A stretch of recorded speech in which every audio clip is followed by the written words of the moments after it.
Sebenarnya memenuhi ketentuan masa kerja, pemerintah daerah dapat mengajukan yang bersangkutan untuk mengikuti seleksi ASN P3KJF Guru periode 2 tahun 2024. Halo, salam satu data. Malam ini Mimin kembali akan berikan informasi terkait seleksi P3K Guru tahun 2024. Nah, malam ini Mimin akan memberikan sebuah edaran ya yang disampaikan dari teman-teman GTK Kemdikbud ya. Nah, sebenarnya ini sudah kemarin ya, tapi banyak yang meminta Mimin untuk bahas ya. Ini tertanggal 14 Desember.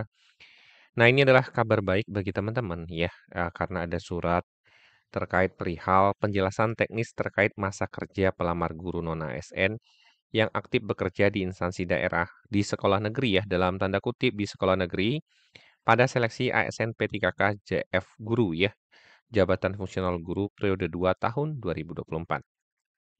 Nah, ini informasi gembira atau kabar baik sebenarnya ya bagi teman-teman yang sebenarnya sudah memenuhi syarat, tetapi karena ada satu dua hal sehingga tidak bisa melamar untuk P3K Guru tahap 2 atau periode 2 ya. Nah, ini akan Mimin jelaskan biar teman-teman tidak salah paham ya. Jadi jangan di-skip videonya, ditonton dengan detail. Dalam rangka pendaftaran seleksi ASN P3K JF Guru periode 2 ya tahun 2024 dengan kategori pelamar guru non-ASN yang aktif bekerja di instansi daerah di sekolah negeri tentunya. Nah, berarti ini tidak merubah bahwa syaratnya adalah yang bisa melamar itu adalah teman-teman yang bekerja di instansi pemerintah atau di sekolah negeri ya dalam konteksnya. Sebagaimana yang diatur dalam Kepmenpan RB nomor 348 tahun 2024 tentang mekanisme seleksi pegawai pemerintah dengan perjanjian kerja untuk JF Guru di instansi daerah tahun anggaran 2024. Dengan hormat bersama ini kami sampaikan hal-hal sebagai berikut. Nah, ini yang poin pentingnya yang akan kita bahas ya. Yang pertama, guru non-ASN yang dapat melamar pada periode 2 dengan rentang waktu pendaftaran 17 November sampai dengan 31 Desember 2024 adalah yang terdata aktif mengajar pada Dapodik sebagai guru di sekolah negeri pada instansi daerah yang sama ya, di instansi daerah yang sama paling sedikit 2 tahun ya atau 4 semester secara terus-menerus ya. Konteksnya terus-menerus ini berarti teman-teman tidak terputus ya, maksudnya ada ngajar kemudian tahu-tahu misalnya keluar kemudian di semester berikutnya atau di tahun berikutnya nerusin ya, itu tidak berlaku ya. Perhitungan masa kerja dihitung berdasarkan riwayat keaktifan yang tercatat pada Dapodik.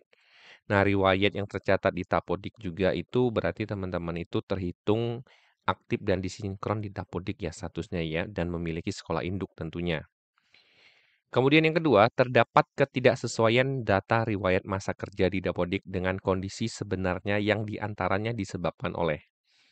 Jadi karena banyak teman-teman yang komplain ya, misal teman-teman itu sudah mengajar dari 2021, ternyata masuk Dapodiknya misalnya 2023, atau terdatanya lewat dari Oktober 2022 misalnya ya, makanya ini diakomodir ya. Yang pertama adalah kesalahan dalam pemutakhiran Dapodik. Ya ini tadi telat input misalnya atau lupa dikasih penugasan atau memang tidak dikasih jam ngajar ya. Kemudian yang kedua, keterlambatan pemutakhiran Dapodik yang tidak sesuai dengan SK penugasan. Misal bagi guru yang mengalami perpindahan antar sekolah dalam satu instansi daerah, menyebabkan masa kerja kurang dari 2 tahun atau 4 semester berturut-turut ya. Ini bisa jadi juga karena teman-teman itu mutasi atau pindah ya. Kemudian yang ketiga, perpindahan antar instansi daerah ya, sehingga masa kerja pada instansi daerah saat ini kurang dari 2 tahun atau 4 semester berturut-turut ya. Yang ini adalah perpindahan instansi ya. Ini antar instansi yang sama, ini perpindahan antar instansi. Misalnya teman-teman di kota A kemudian pindah di kota B ya.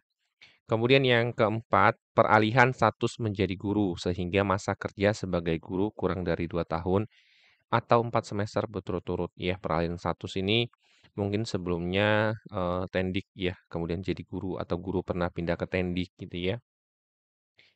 Menyebabkan terdapat guru non-ASN tidak dapat melakukan pendaftaran seleksi ASN P3K JF Guru periode 2 tahun 2024. Nah, ini ada 4 kategori yang sebenarnya dimungkinkan untuk ikut, tapi karena satu dua hal ya, ini karena terdapat ketidaksesuaian itu tidak bisa ikut ya, ini tidak bisa ikut di kategori 2 ini.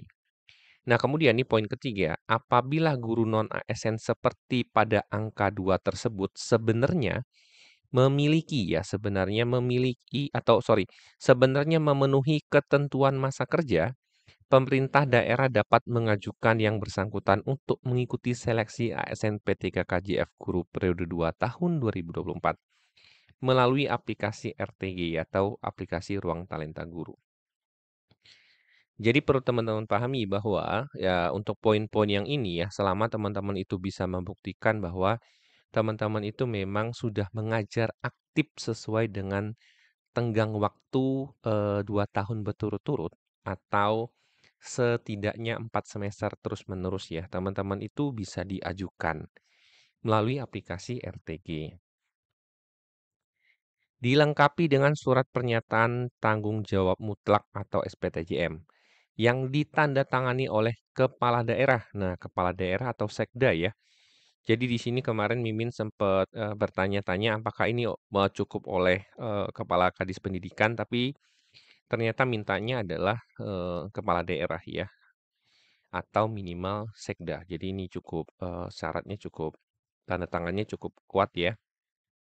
Kemudian keempat, keseluruhan proses pada aplikasi RTG diakses melalui akun Dapodik Kepegawaian Dinas Pendidikan atau akun informasi BKPSDM dengan petunjuk penggunaan aplikasi sebagaimana terlampir. Selanjutnya, pemerintah daerah agar menyampaikan kepada guru non-ASN yang memenuhi masa kerja untuk segera melakukan pendaftaran. Kemudian poin kelima, batas waktu pengajuan melalui aplikasi RTG paling lambat sampai dengan tanggal 27 Desember 2024. Berarti nanti ada jeda ya. Jadi teman-teman urus sekarang, batasnya sampai 27 karena batas penutupan pendaftaran itu adalah 31 Desember. Kami berharap dukungan pemerintah daerah melalui kerjasama dan koordinasi antara Dinas Pendidikan dan BKPSDM untuk kelancaran proses pendaftaran dimaksud. Untuk koordinasi lebih lanjut dapat menghubungi tim layanan P3K. Nah, ini disampaikan oleh Ibu Dijen ya, Prof. Nunu Suryani per kemarin ya teman-teman ya. Jadi ini ada kabar gembira. Nah, ini mungkin teman-teman bisa menghubungi BKPSDM atau ini biasanya akan di-share ya oleh teman-teman dari Dinas Pendidikan. Nah, mekanismenya mungkin tiap Dinas Pendidikan berbeda-beda ya. Karena tentunya teman-teman Dinas Pendidikan ini akan meminta syarat-syarat atau bukti-bukti dari teman-teman ya, apakah benar bahwa teman-teman itu sudah aktif mengajar.